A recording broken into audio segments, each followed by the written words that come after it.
தமிழக சட்டமன்ற நிகழ்வுகள் அனைத்தையும் நேரடி ஒலிபரப்பு செய்வது குறித்து படிப்படியாக நடவடிக்கை மேற்கொள்ளப்படும் என்று சபாநாயகர் அப்பாவு தெரிவித்துள்ளார்.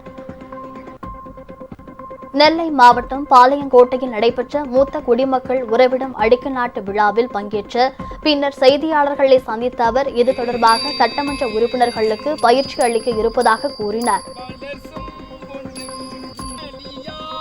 ஒரு வார்த்தை அசெம்பிளியில பதிவாகி அதை நிமித்தம் ஒரு மாவட்டத்திலோ இல்ல ஒரு சமூகத்திலோ ஒற்றுமை இல்லாம வந்துடக்கூடாது. முதல்ல சட்டமன்ற உறுப்பினர்களுக்கு சில பயிற்சிகள் அப்படின்னு சொல்லி நம்முடைய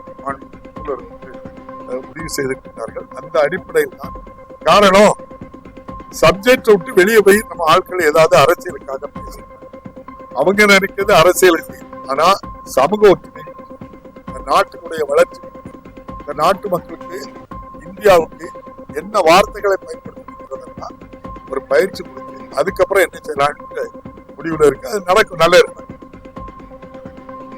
முதலமைச்சராக மு.க.ஸ்டாலின் பொறுப்பேற்ற பின்னர் பல்வேறு கோவில்களுக்கு குடமுழுக்கு நடத்தப்பட்டு ஓடாத தேர்தல்களை ஓடுவதற்கான நடவடிக்கைகள் எடுக்கப்பட்டுள்ளதாக சபாநாயகர் அப்பாவு குறிப்பிட்டார்.